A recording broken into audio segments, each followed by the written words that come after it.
Welcome to session 348 of the Bible in a Year commentary. If you started this series on the 1st of January, then today should be the 14th of December. Today we'll be looking at Revelation 1 to 3 and Psalm 38. But first of all, let's get an overview of Revelation. We come to the final book of the Bible, Revelation. It is attributed to John, which is commonly believed to be the same author as John's Gospel. Like the Johannine epistles, this book does share similar language with John's Gospel, and so it may have been written by the Apostle John or by someone from that same tradition, writing in his name. Some argue it was written in the late 60s CE, while others argue for the mid-90s CE.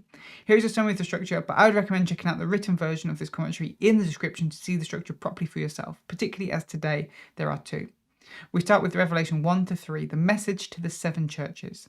Then with Revelation 4 to 5, the throne of God, and Revelation 6 to 16, the three sets of seven divine judgments. This section can be split into Revelation 6 to 8, the seven seals, Revelation 8 to 11, the seven trumpets, Revelation 12 to 14, the signs and the symbols, and then Revelation 15 to 16, the seven bowls. Then moving on to Revelation 17 to 19, the fall of Babylon, Revelation 19 to 20, the final battle, and then Revelation 21 to 22, the new creation. Over the years, there have been many ways of reading Revelation. For example, many assume that it's talking about a future period in the run-up to the Day of Judgment, the end times. The problem with this is then it sort of means nothing to anyone who isn't in that final period of history. So then others started pointing out that actually the author is just pointing out and writing about things in their lifetime. All the imagery is just references to things going on at the time. The problem with that is it means nothing to anyone who lived after it was written. So then more people decided to bring together the two. Yes, the author is talking about events that were happening at the time, but those events foreshadowed things that would happen at the end of time. But then what does this book mean to those who lived in the 1400s? Instead, Revelation could be seen as a picture of what life on earth is like in every generation. There will always be wars and empires and evil. The point of Revelation is to pull back the curtain so you can see the spiritual battle that is happening behind the physical events that each generation sees in their lifetime. The question Revelation is trying to lay out is, which side are you going to pick? The side of light and life, or the side of darkness and death? But let's jump into today's reading, Revelation 1 to 3. The letter starts with an introduction. The letter is a revelation, quite literally an uncovering or revealing. It was given to John by God via an angel, and it is to the seven churches that are in Asia. John gives a blessing from the eternal God, from seven spirits, and from Jesus, the firstborn of the dead and the ruler of the kings of the earth. This Jesus cleansed believers of their sins through his blood and has made them a kingdom and priests. This is a reference to Exodus 19 verse 6. John then sees Jesus coming on the clouds, which is a reference to Daniel 7 verse 13. And so John starts the letter itself. He was on the island of Patmos, and a voice like a trumpet told him to start writing. He then sees seven golden lampstands, which is drawing on Zechariah 4 verse 1 to 10. There it is one lampstand with seven lamps, and these lamps are both God's eyes and angels that roam around to show God's omniscience, his all-seeingness. He sees all things. Then John sees one like a son of man, which is a reference to Daniel 7 verse 13. In Daniel 7, a human, a son of man, sits next to God, the Ancient of Days, and is given authority over the earth. But here, John takes the language and imagery of both the human and God from Daniel 7 and merges them together into one being. The human and God are now the same. John is afraid, but this human God being, Jesus, tells John to not be afraid, but write what he sees. They explain that the lampstand he sees are seven churches, and the seven stars that they are holding are the seven angels that watch over those churches. This then leads to seven messages, one for each church. They are writing to specific issues facing those churches, but also serve as a model for all churches. The first is Ephesus. The Ephesians are a faithful people. They endure in the face of persecution and are keen to test and rid themselves of any who are false. But the problem is that they have abandoned the love that they had at first. Many have assumed that this means that they have started to fall away from the faith, but we've just read how they have been faithful and endured. It seems more likely then that the love they used to have was love for those outside the church. They used to share the gospel with others, but in enduring against persecution, they've become insular. If they do not repent and change, Jesus will remove from them their lampstand. If they refuse to be a light to a dark world, then they are rejecting their purpose as a church. Then comes an encouragement. To everyone who perseveres in this, they will eat of the tree of life in paradise. That's what we're looking forward to, a new Eden. The second is Smyrna. This church is made of believers who are poor, struggling, and persecuted. God wants to encourage them that they are rich in Him. He sees their persecution and it will continue, but if they are faithful, then they will have eternal life. The reference to the synagogue of Satan has led to some anti-Semitism, assuming that Judaism is demonic, but that's not what is being said here. These are people who say they are Jews, but actually are not. True Jews would not persecute Christians in this way, just because they believe something different. Next up is Pergamum, who are described as living where Satan's throne is. That's Revelation 2 verse 13. Pergamum was a centre of imperial cult worship in Asia Minor, and because of this they have faced much persecution and some of them have been killed. But despite this, the believers in Pergamum have held to the faith.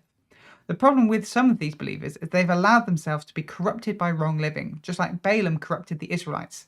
See Numbers 31 verse 16. They need to repent, otherwise Jesus will wage war on them himself. But those who are faithful will receive hidden manna and a white stone. White stones were a vote of innocence in court, as opposed to black stones that were guilty. Those that persevere will be declared innocent and given Jesus' name. Then there is Thyatira. In a similar way, they have let false teachers corrupt their people with sexual practices and engaging in temple worship with food sacrifices. This false teacher is described as Jezebel, which is a reference to Queen Jezebel, who encouraged promiscuity and worship of other gods. See 2 Kings 9 verse 22. She was given the opportunity to repent and has not done so, so she will be disciplined along with those who indulge her.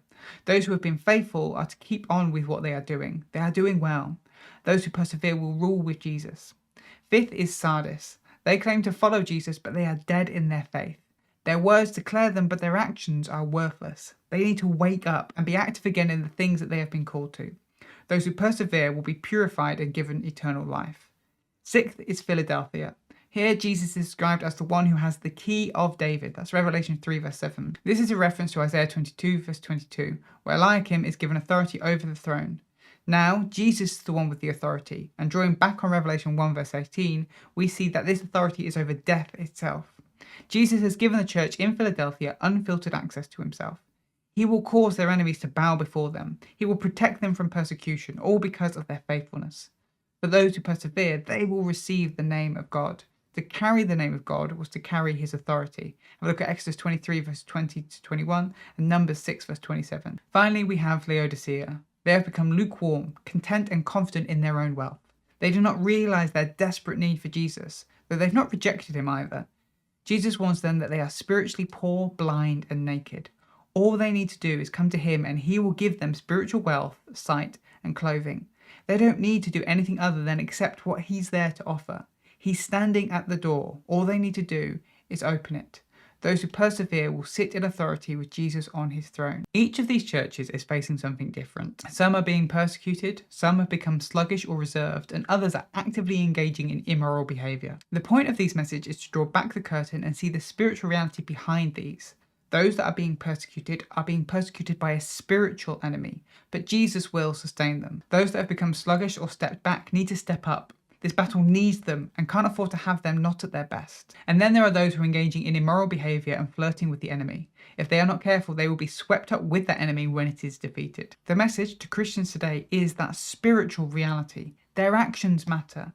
How they live matters, even if they can't see it in the natural. So wake up, step up, and get right. But that is Revelation 1 to 3. Now let's look at Psalm 38. This psalm is attributed to King David and falls into the category of lament psalm, specifically a psalm of repentance. The psalmist's sin has brought them grief, and they now bring this grief before God. Here is a summary of the structure. We start with verse 1, a prayer for mercy. Verses 2 to 10, my sin is like a sickness that keeps me from God.